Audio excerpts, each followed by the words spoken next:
ಎಲ್ಲ ಸರ್ಕಾರಿ ಉದ್ಯೋಗ ಆಕಾಂಕ್ಷಿಗಳಿಗೆ ನಮ್ಮ ಯೂಟ್ಯೂಬ್ ಚಾನಲ್ಗೆ ಸ್ವಾಗತ. ಕರ್ನಾಟಕ ಸರ್ಕಾರದ ಹುದ್ದೆಗಳ ನೇಮಕಾತಿ ಆರಂಭಗೊಂಡಿದೆ. ಹುದ್ದೆಗಳ ವಿವರ ನೋಡೋದಾದರೆ ಸಂಸ್ಥೆಯ ಹೆಸರು ಕಂದಾಯ ಇಲಾಖೆ. ಹುದ್ದೆಗಳ ಸಂಖ್ಯೆ 1000. ಉದ್ಯೋಗ ಸ್ಥಳ ಕರ್ನಾಟಕ. ಹುದ್ದೆಗಳ ಹೆಸರು ಗ್ರಾಮ ಲೆಕ್ಕಾಧಿಕಾರಿ. ವಿದ್ಯಾ ಅರ್ಹತೆಗಳು ಸೆಕೆಂಡ್ PUC ಪಾಸ್ ಆಗಿರಬೇಕು. ಸೈನ್ಸ್, ಆರ್ಟ್ಸ್, ಕಾಮರ್ಸ್ ಅವರು ಕೂಡ ಅಪ್ಲೈ ಮಾಡ್ಬೋದು. ಇನ್ನು ವೇತನ ಶ್ರೇಣಿ ನೋಡೋದಾದರೆ 21,400ರಿಂದ 42,000ವರೆಗೆ ತಿಂಗಳ ವೇತನ ಇರುತ್ತೆ.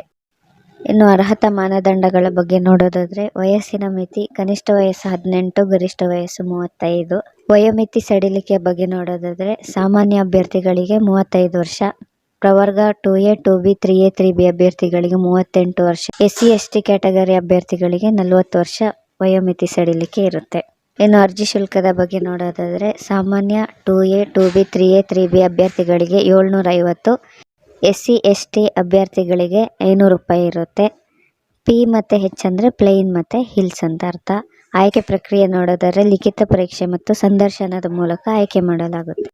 ಪ್ರಮುಖ ದಿನಾಂಕಗಳ ಬಗ್ಗೆ ನೋಡೋದಾದರೆ ಆನ್ಲೈನ್ನಲ್ಲಿ ಅರ್ಜಿ ಸಲ್ಲಿಸಲು ಪ್ರಾರಂಭದ ದಿನಾಂಕ 4 ಮಾರ್ಚ್ 2024. ಅರ್ಜಿ ಸಲ್ಲಿಸಲು ಕೊನೆಯ ದಿನಾಂಕ 3 ಏಪ್ರಿಲ್ 2024. ಅಧಿಕೃತ ವೆಬ್ಸೈಟ್ ಬಂದ್ಬಿಟ್ಟು kea.car.nic.in. ಅಧಿಕೃತ ಅಧಿಸೂಚನೆಯ ಲಿಂಕ್, ಅಧಿಕೃತ ವೆಬ್ಸೈಟ್ನ ಲಿಂಕ್ ಡಿಸ್ಕ್ರಿಪ್ಷನ್ನಲ್ಲಿ ಕೊಟ್ಟಿರ್ತೀನಿ. ಅಪ್ಲೈ ಮಾಡುವಂತಹ ಡೈರೆಕ್ಟ್ ಲಿಂಕ್ ಇನ್ನೂ ಬಿಟ್ಟಿಲ್ಲ, ಬಿಟ್ಟಾಗ ಡಿಸ್ಕ್ರಿಪ್ಷನ್ನಲ್ಲಿ ಕೊಡ್ತೀನಿ. ಈ ನಮ್ಮ ಮಾಹಿತಿಗಳು ನಿಮಗೆ ಉಪಯೋಗವಾದಲ್ಲಿ ನಮ್ಮ ಚಾನಲನ್ನು ಲೈಕ್ ಮಾಡಿ, ಶೇರ್ ಮಾಡಿ, ಸಬ್ಸ್ಕ್ರೈಬ್ ಮಾಡಿ. ಧನ್ಯವಾದ.